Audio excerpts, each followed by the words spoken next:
Isang mapagpala at magandang gabi po sa ating lahat. Purihin po ang Panginoon sa pag-iingat po sa atin sa buong araw. At tayo po ay nakaabot na naman po sa kalahati ng linggo. So nais ko pong batiin ang lahat ng happy meeting. At sa gabi pong ito, ako po ang inyong tagapagsalita, si Sister Rochelle. At ang pamagat po ng ating pag-aaralan ngayong gabi ay Asking to Give from the Book of Prayer, chapter 31. And dito po natin makikita kung ano nga ba ang kahulugan nito. Hihingi tayo para tayo ay makapagbigay. So, what does it mean, asking to give? So, sabi dito, asking to give is a principle deeply rooted in the heart of true stewardship and spiritual growth. It reflects a willingness to be channel of God's blessings rather than merely a recipient. When we ask God not only for our only needs, but also for the means to bless others, we align ourselves with His generous nature and open the door to greater responsibility and trust. This attitude shifts our prayers from self-centered request to a deeper desire to serve, reflecting the spirit of giving that flows from a grateful and obedient heart. So, itong kahulugan po pala ng paghihingi dahil nais nating magbigay ay isang pag-uugali ng Kristiyano na dapat nating ugaliin sa ating buhay bilang nagsisilbi sa ating Diyos na pinaglilingkuran. Sabi nga po dito na asking to give is a principle deeply rooted. Ibig sabihin malalim siya. Kasi mostly po sa atin, pag humihingi na tayo, it's for our own good, not for the good of others, and not to help the people around us, but for our own good. So dito, pinapakita na yung karakter pala ng paghihingi ay hindi lang sa pansarili, kundi para tayo ay makapagbahagi at tayo ay makapagbigay.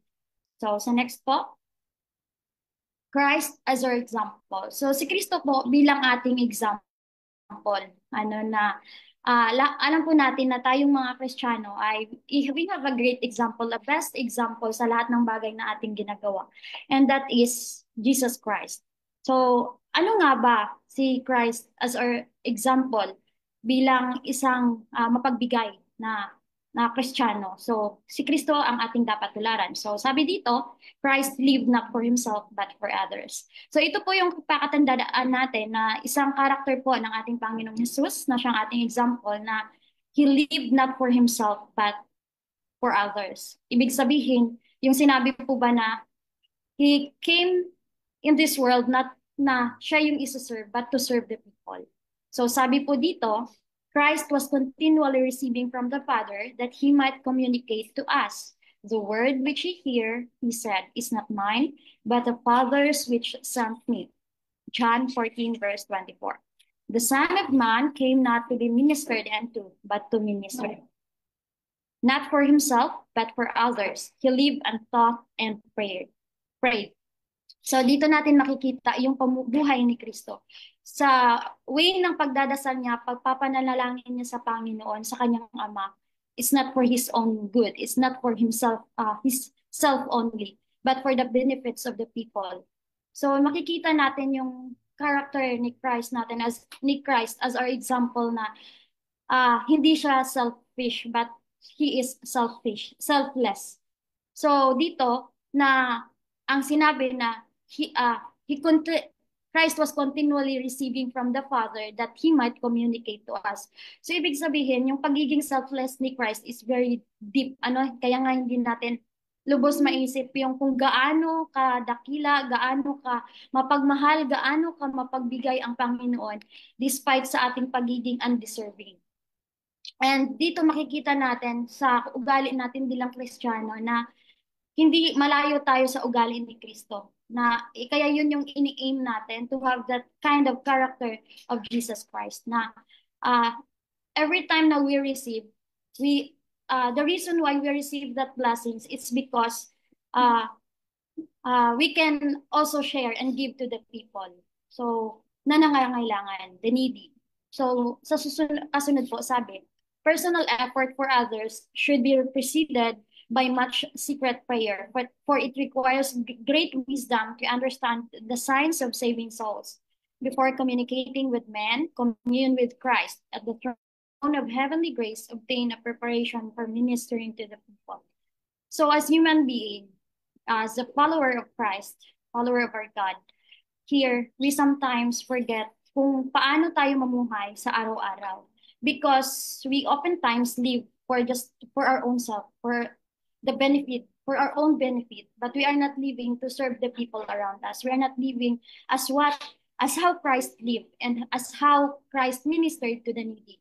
So dito pinapakita natin na it takes a lot of communication to God, talking to God before we can have this kind of personal effort to those people around us. So sabi nga dito na secret prayer. Because most of the time when we pray, we're just praying for ourselves. We are praying that God may give us these things that we don't have, but we are not praying for those people around us. We don't pray for the needy. So dito pinapakita kung kaano kahalaga yung pagpapanalangin sa bawat isa.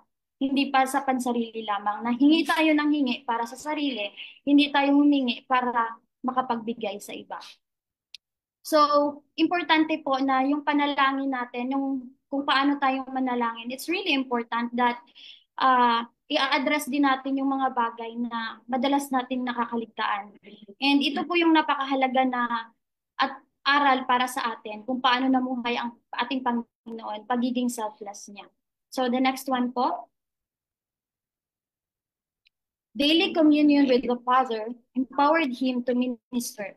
So yung patuloy na communion ng ating Panginoong Hesus sa kanyang Ama, ay yun ang nagbigay sa kanya ng kapangyarihan para siya ay makapag-minister sa atin. Kasi we know that by our own strength, but by our own effort, we cannot do it. So that's why Christ has that character that every time, every deed, every work that He does is really aligned doon sa will ng Panginoon. He is always asking strength from God. So ganun din po sa atin na ma-empowered tayo to minister to the people around us if we have a daily communion, constant communion with our Father in heaven. So through Christ. So that's very important po na yung communion sa Ama.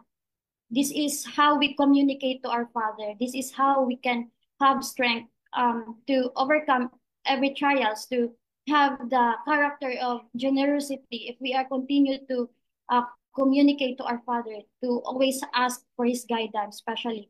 Now, if we have the heart of being selfish, then we should ask God to have a generous heart that we can be able to share to the people around us. I know that it's really hard, kasi minsan yung sinasabi ba na pansain mo isang baso na lang, but when there's someone knocking at your door and asking for rice, then how can you ignore that person? But then sometimes ang sa isip natin is hindi natin may ibibigay kasi mismo tayo wala na tayong makain. But yung sinasabi dito na yung pag-communion sa Panginoon, ito yung magbibigay sa atin ng kapangyarihan, how to minister to those people, how to give their needs also. At alam po natin na hindi lang naman sa mga financial na bagay tayo makakapagbigay sa ating kapwa, but in a lot of things we can. So sabi dito, from our spent with God, He came forth morning by morning to bring the light of heaven to men. Daily He received a fresh baptism of the Holy Spirit. In the early hours of the new day, the Lord awakened him from his slumbers, and his soul and his lips were anointed with grace, that he might impart to others. His words were given him fresh from the heavenly courts, words that he might speak in season to the weary and oppressed. The Lord God hath given me, he said, the tongue of the learned, that I should know how to speak a word in season to him that is weary. He wakeneth morning by morning, he wakeneth mine ear to hear as the learned. So dito nakikita na even Christ, the Son of God, the Son of the Father in heaven, parati siyang nakikipag-usap sa kanyang Ama na nasa langit. How much more sa atin ng mga tao na very weak. At dito natin dapat pahalagahan yung pakikipag-usap sa Panginoon. Not just not just when we are eating, not just before we sleep, not just after we woke up in the morning, but sana maging habit natin yung panalangin sa Panginoon. Maging habit natin yung pag-communicate sa ating Ama na nasa langit. Because we know that yung buhay natin kapag wala yung panalangin ay talagang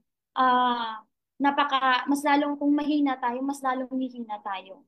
So ganun kahalaga yung communication sa Panginoon na hindi dapat natin kaligtaan. Kaya nga 'di ba sa atin sa buong linggo kinakailangan kumbaga well tayo in the whole week. Kaya nga magkakaroon tayo ng midweek, magkakaroon tayo ng praying together, magkakaroon tayo ng gathering para ma-strengthen ang bawat isa sa atin. Kasi we know that by our own strength, by our own effort, wala po talaga.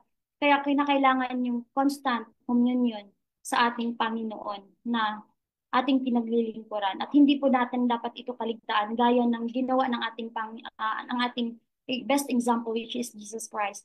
Kaya nami-minister niya yung mga tao na sa paligid niya because parati siyang nagsisik ng kaalaman sa Ama kung ano ang dapat niyang gawin. The same din sa atin na whenever we woke up in the morning, we should ask God what should we do. And we should ask Him that maging blessing tayo doon sa mga tao na nakakasalamuhan natin. That not just by serving ourselves, but also to serve the people around us. So, ano po ba yung lesson on prayer? So, disciples impressed by Christ's prayer, they asked, Lord, teach us to pray. So, nakikita po natin kung gaano kahalaga yung prayer, and even the life of Christ is one of the very perfect example as nagpipray sa Ama. So, dito sabi, Christ's disciples which were much impressed by his prayers and by his habit of communion with God. One day after a short absence from their Lord, they found him absorbed in supplication. Seeming unconscious of their presence, he continued praying aloud. The hearts of the disciples were deeply moved. As he ceased praying, they exclaimed, Lord, teach us to pray. So do we have this kind of character na we ask God how to pray? Kaya nga, di ba, yung iba pa rin yung prayer na we keep on repeating that praise whenever we pray. Doon sa prayer na we really have that close connection to our God. The way we utter the words, the way we ask from God, the way we present our petition to the Father. So it shows how we are close to the Father, to the God we are serving. Na kaya napaka-importante po na we have that deep connection, deep relationship with our Father. And we can only have that deep connection and communicate relationship to our God if we are constantly communicating to God. So kaya napakahalaga na kung paano tinanong nga na-impressed yung mga disipulo ni Christ on how Christ prayed to the Father. But sa atin din, ganun din nawa na sometimes yung buhay natin, meron akong kwento na nakapagbigay sa akin ng strength, and yung buhay ng isang missionary, there was a missionary girl, and I was really amazed on how she communicated to God that whenever before she washes the dishes, before she do anything that is doing the whole day, she always communicate to God. She always pray. So by that, I was really inspired. How come she did that? And before, I am not that prayerful missionary. I am not that prayerful girl. But then when I noticed that missionary is really have the deeper communication, deeper connection with God, I was amazed. And by what she showed, it inspires me. So the same with the disciples of Christ, na yung nakikita nila how Christ prayed to the Father. So na-impressed sila. So by our daily lives, by how we pray, by how we live, and the people around us will notice that. So it's really important as a Christian to have that kind of character, a prayerful character. So hindi po dapat natin kaligtaan yan. So this is from the book Luke 11:1-4, and we know that Christ taught them how to pray.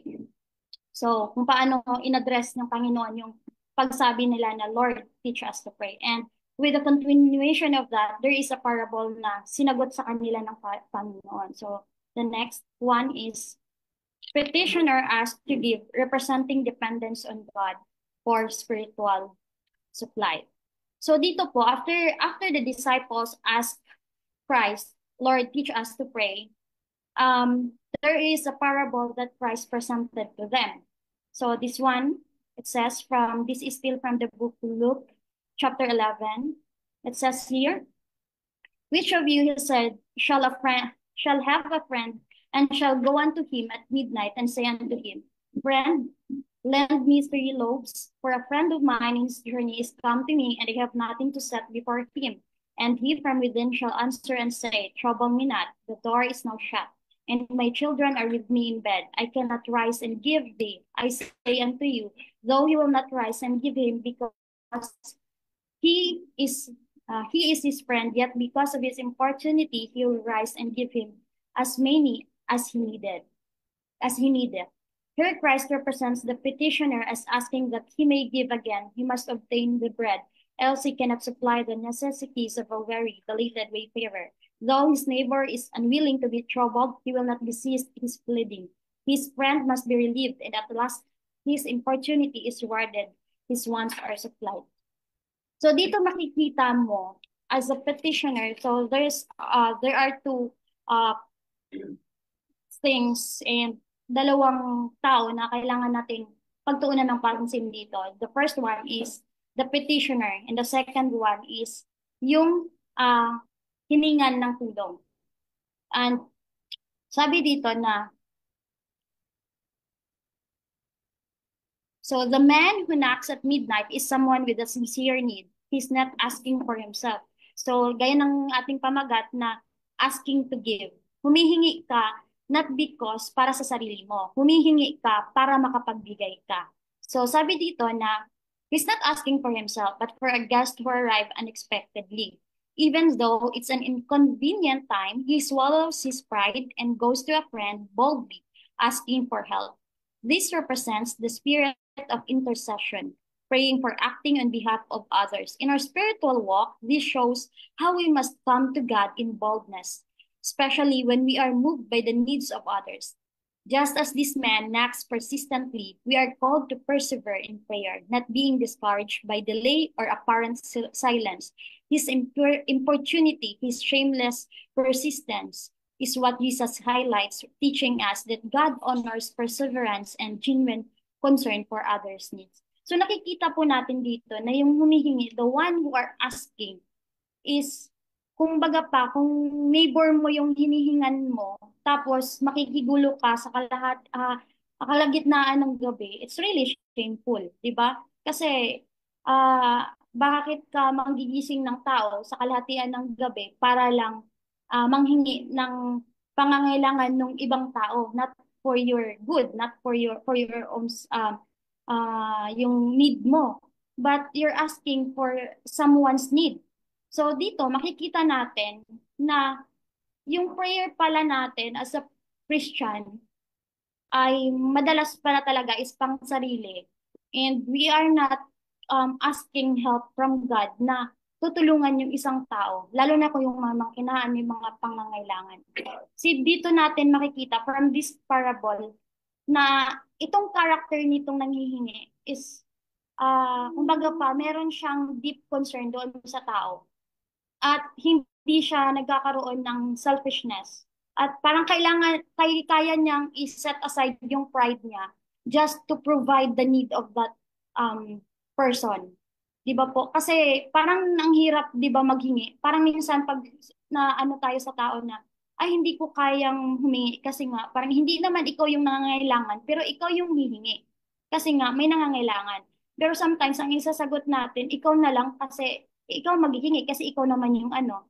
So, ganun yung sasagot natin. But this person, siya talaga ang pumunta doon sa kapitbahay niya, sa kaibigan niya, hindi natin alam, just to ask na mapagbigyan siya at kung yung bisita niya na yun, mapakain siya. So, mapakain niya. So, dito po, kung ako po ay parang hindi ko kayang gawin kasi nga, di ba, sa kalagitnaan ng gabi, hihingi ka, magigising ka lang tao, mabubulabog ka. tapos para lang sa pagkain or whatever na hihilingin mo, ay talagang parang sasabihin ng kapitbahay mo na ano ba, ano na, tulog na, or ganyan. So dito nga, sinagot siya ng kanyang friend na kapitbahay niya na ah, ah, ano na, gabi na, at saka kalahati na ng gabi, nasa higaan na ako, madidisturbo yung pamilya ko. So, ganun. Pero yung sinabi niya dito na, yet because of his importunity, he will rise and give him as many as he needed. So, ibig sabihin, when we say importunity, it means yung pagiging makulit niya, yung consistency niya na, bigyan mo na ako, may nangangailangan doon. Ganun ang way niya ng siguro yung paghingi niya, 'di ba? Kasi sinabi dito, dinescribe na yung pagiging opportunity niya. Yun yung nagbigay ng kalakasan doon sa tao na he will rise and give him as many as he needed. So dito, nakikita natin as a petitioner, as someone who is asking favor from God, we really need an attitude that when we pray, we should have the attitude na yung persistent, constant. Hindi porke na nireject ng Panginoon yung first attempt mo ng pag-pray, ng paghingi, ay hindi ka na maghihingi ulit. Keep on praying, keep on asking. Kasi ang Panginoon ay hindi siya bingi para hindi marinig yung ating mga ating dalangin at hindi makita yung ating pangangailangan. So doon naman po sa the one who gives yung sleeping friend, sabi dito, the man inside the house is initially reluctant. It's midnight. His children are in bed, and getting up would disturb his household. He represents the one being asked to help at an inconvenient time. Spiritually, he shows us how our first response to others' needs may be selfish or hesitant. But genuine need and persistent pleading can move even the reluctant. Christ uses this image not to portray God as unwilling, but to make a contrast. If a human being can be moved by persistence, how much more will our loving Father respond to our cries? It also reminds believers that sometimes we are the answer to someone else's prayer, even if it's inconvenient. God may use us to bless others and at unexpected times. So ito yung napakahalaga na aral na dapat nating makita na maraming mga sinasagot na panalangin ng ating Panginoon. Yun din na sa atin din sa nangyayari sa buhay natin. That might happen to you. That might be an answered prayer, but we have to also remember that someone is praying for us. That's why our prayers is being answered, not just by our own efforts, not just by our own prayer, but there is someone praying for us na who really cares for us. So dito pinapakita na it's really important to pray each other, and it's really important to have this kind of character na we pray for our neighbor, we pray for our fellow believers who are in need, especially kung nasa pagsubok. Because sabi nga dito, di ba, na it might be you are the reason kung bakit dininig yung palalangin, kung bakit nagkakaroon ng blessing yung ating kapwa. So it's really good. And napakasarap po sa pakiramdam na tayo yung dahilan. Isa tayo sa mga ginamit na instrumento na na-answer yung prayer ng isang tao. So, ganun kahalaga yung panalangin po. Sabi dito din, here Christ represents the petitioner as asking that he may give again. He must obtain the bread, else he cannot supply the necessities of a very belated wayfarer. Though his neighbor is unwilling to be troubled, he will not desist his pleading. His friend must be relieved, and at last his opportunity is rewarded. His wants are supplied. So, paulit-ulit po na sinasabi dito na yung petitioner represents na humihingi siya, asking that he may give again. So, it's a character of, again, being selfless and hindi siya pagiging selfish. So, ganito sawa na nawa yung ating character bilang mga Kristiyano. So, another one, importance of persistence in prayer. God does not say, ask once and you shall receive. He bids us ask. Unwearyingly persist in prayer. The persistent asking brings the petitioner into a more earnest attitude and gives him an increased desire to receive the things for which he asked. Christ said to Martha at the grave of Lazarus, if thou wouldest believe, thou shouldest see the glory of God. So, yung persistency natin sa papanalangin is really important. Do not just pray once. Do not just pray twice. But sabi ng Panginoon dito, persistence in prayer.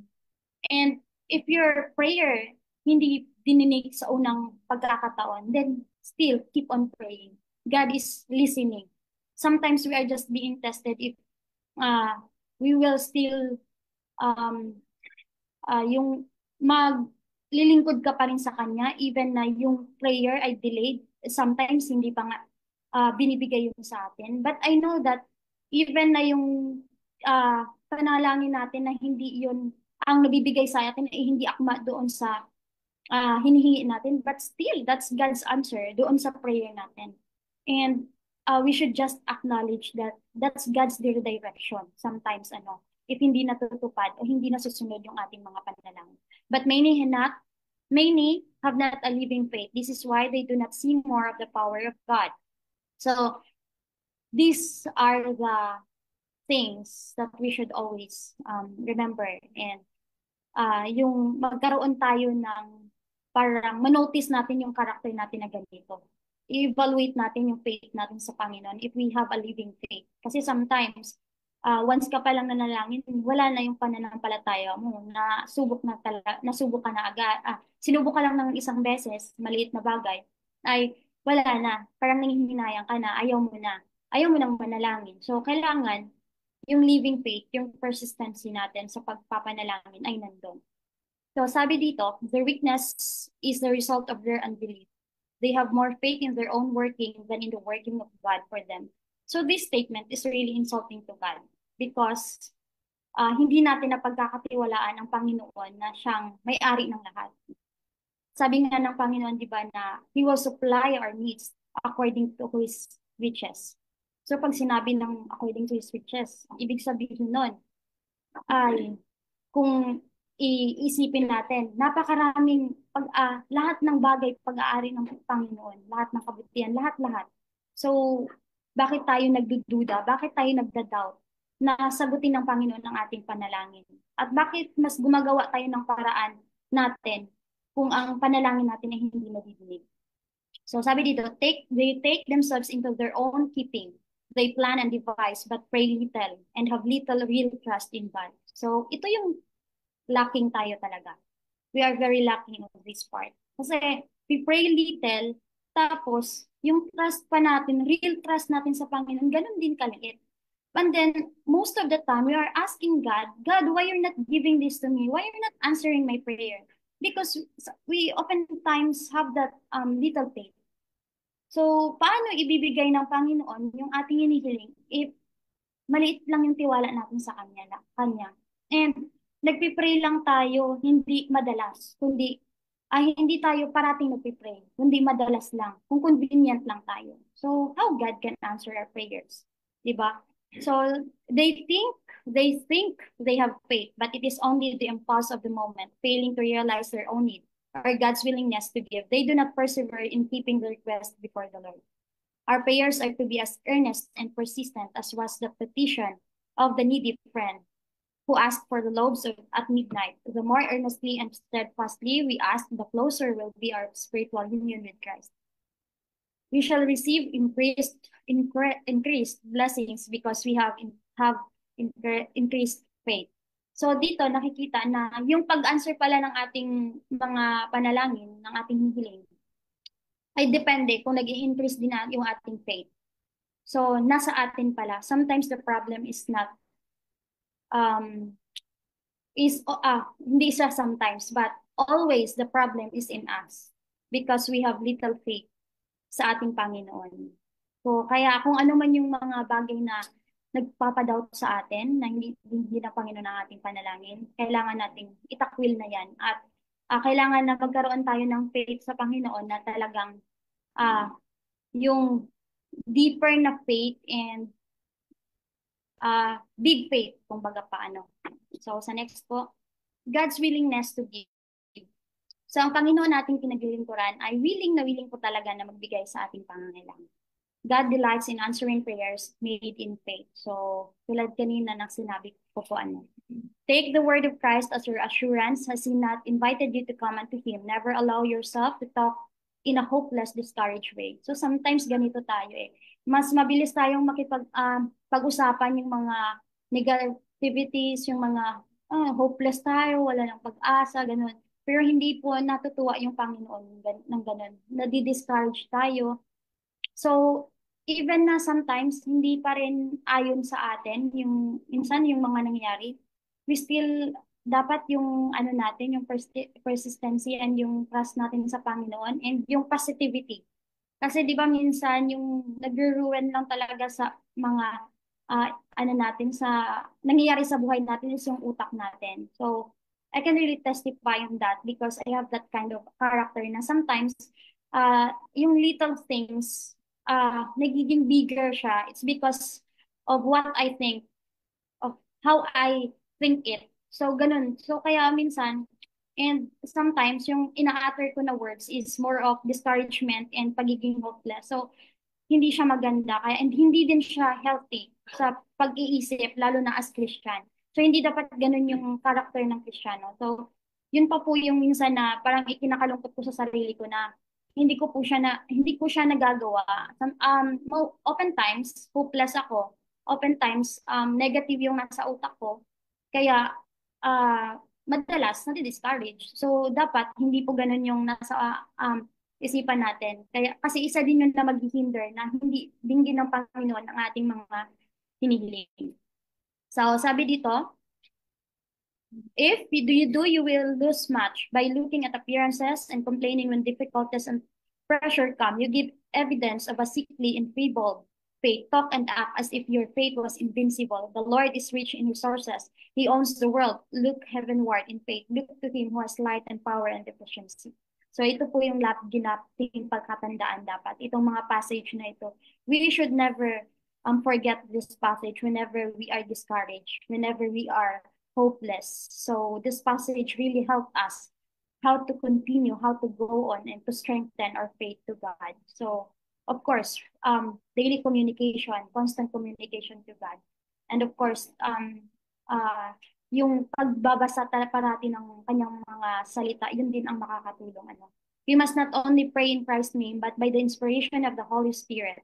This explains what is meant when it is said that the Spirit maketh intercession for us with groanings which cannot be uttered. Such prayer God delights to answer when with earnestness and intensity we breath a prayer in the name of Christ. There is in that very intensity a pledge from God that He is about to answer a prayer, exceeding abundantly above all that we ask or think.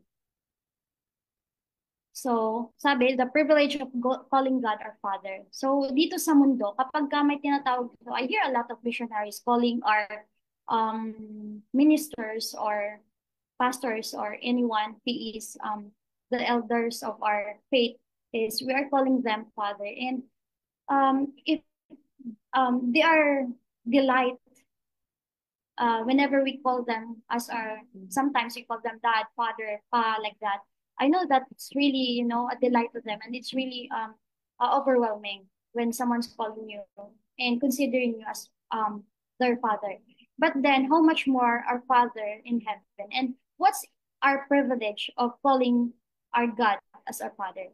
So sabi dito, in order to strengthen our confidence in God, Christ teaches us to address Him by a new name, a name entwined with the dearest associations of the human heart. He gives us the privilege of calling the infinite God our Father. This name spoken to Him and of Him is a sign of our love and trust toward Him, and a pledge of His regard and relationship to us, spoken when asking His favor or blessing. It is as music in His ears, that we might not think it presumption to call Him by this name. He has repeated it again and again. He desires us to become familiar with the appellation. So ganun pala kahalaga na pagtawag natin ng Ama sa ating Diyos na pinaglilingkuran. Talagang music siya sa ears na pag pinapakinggan niya, pag nananalangin tayo, na it's just like you're asking something from your earthly father, and then you're addressing it to, how much more when you are addressing that needs to our Father in heaven, and you're calling Him, Father, I need this, and like that. So it's really, it's like a music on His ears. So it's really important na, and the privilege na we have the Father in heaven na yung sinasabi na ang Father natin dito sa mundo, nakakaligtaan pa tayo, minsan hindi pa ano yung pagmamahal, hindi pa ah, yung may favorite pa ng pagmamahal, pero yung Ama natin na sa langit is really, yung love niya sa atin is pantay-pantay and nakikita niya talaga na kung ano yung pangangailangan natin.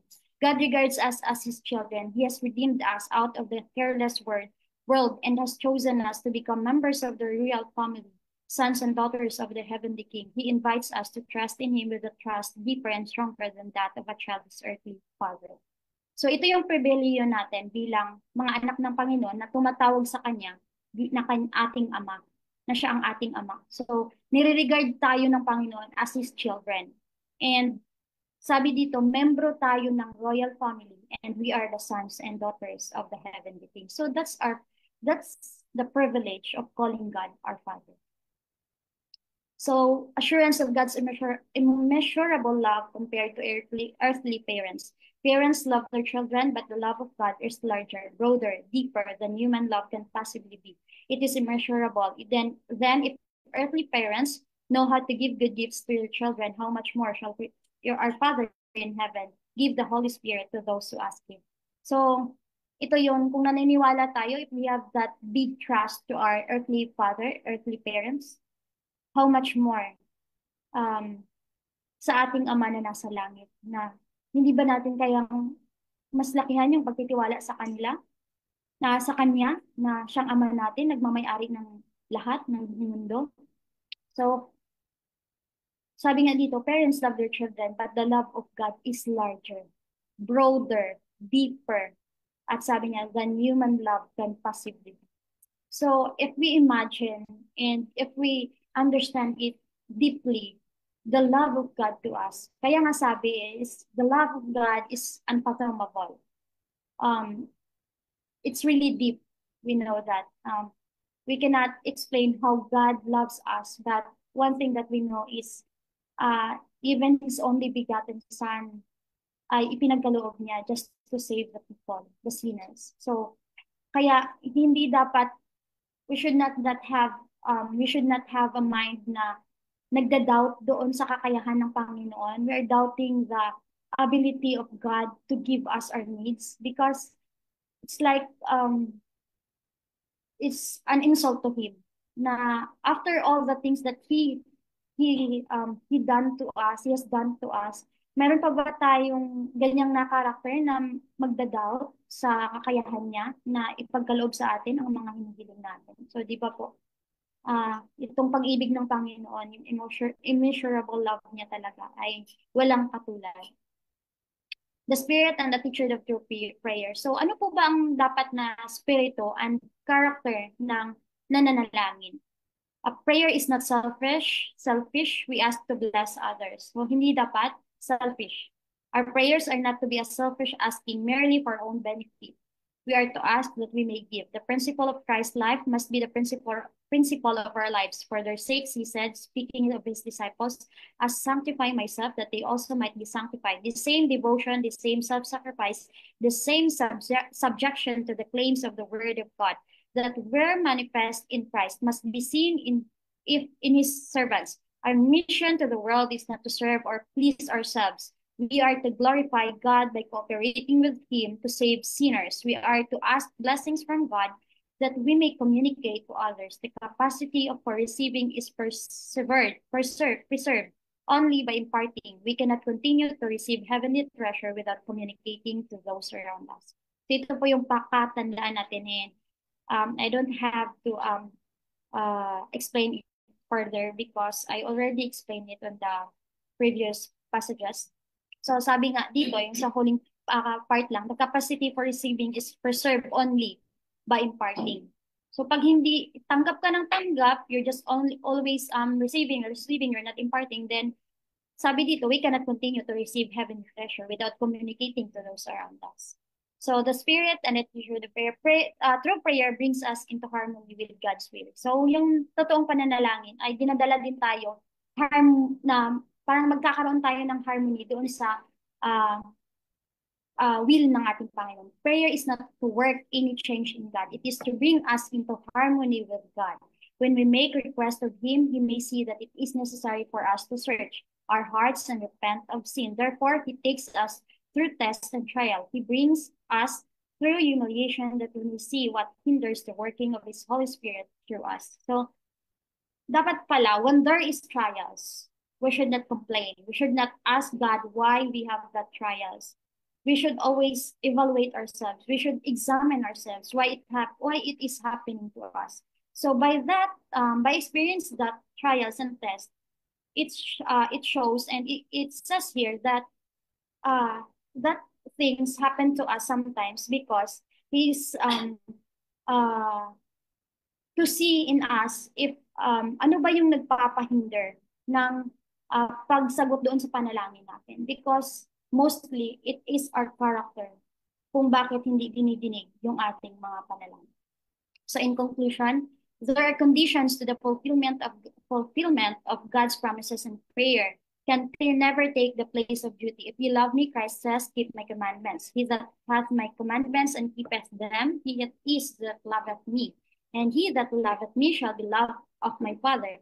And I will love him and will manifest myself to him. Those who bring their petitions to God, claiming his promise, while they do not comply with the conditions, insult Jehovah. They bring the name of Christ as their authority for the fulfillment of their promise, but they do not those things that would show faith in Christ and love for him. There is another matter too often neglected by those who seek the Lord in prayer. Have you been honest with God? So this is the very big question to us. We oftentimes, all the time, ask God, why you didn't answer my request? Why you're not answering my prayers? But have we asked ourselves that, have you been honest? Have we been honest with God? So that's the very big question to ourselves that we should ask, that only us can answer by ourselves. So it's really important to always examine, ask ourselves why it's happening to us. We should not ask God why it's happening to me, but rather that question should be asked in ourselves. As the giver of every blessing, God claims a certain portion of all we possess. This is his provision to sustain the preaching of the gospel. And by making this return to God, we are to show our appreciation of his gifts. But if we withhold from him which is his own, how can we claim his blessing? If we are unfaithful stewards of earthly things, how can we expect him to entrust us with the things of heaven? It may be that here is the secret of unanswered prayer.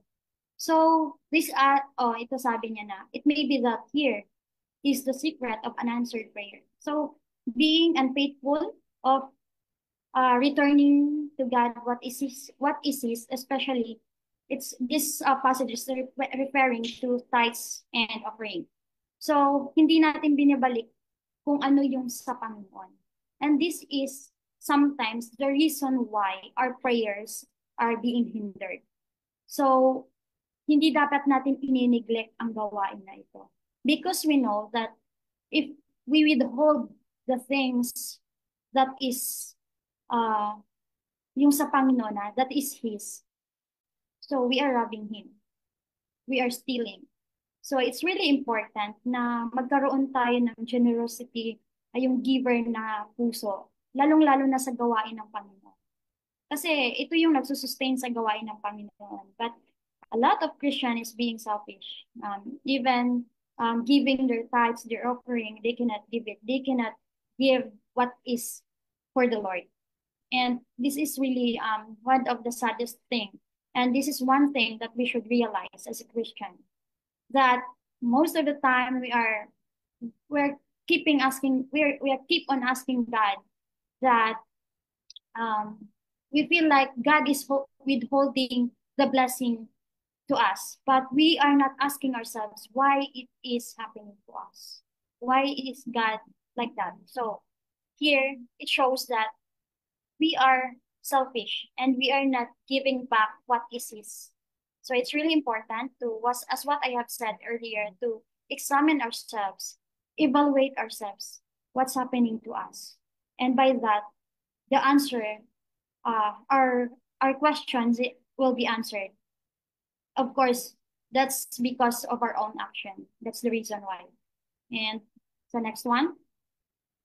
As a conclusion, prayer is a divine science requiring perseverance, obedience, and a spirit of service.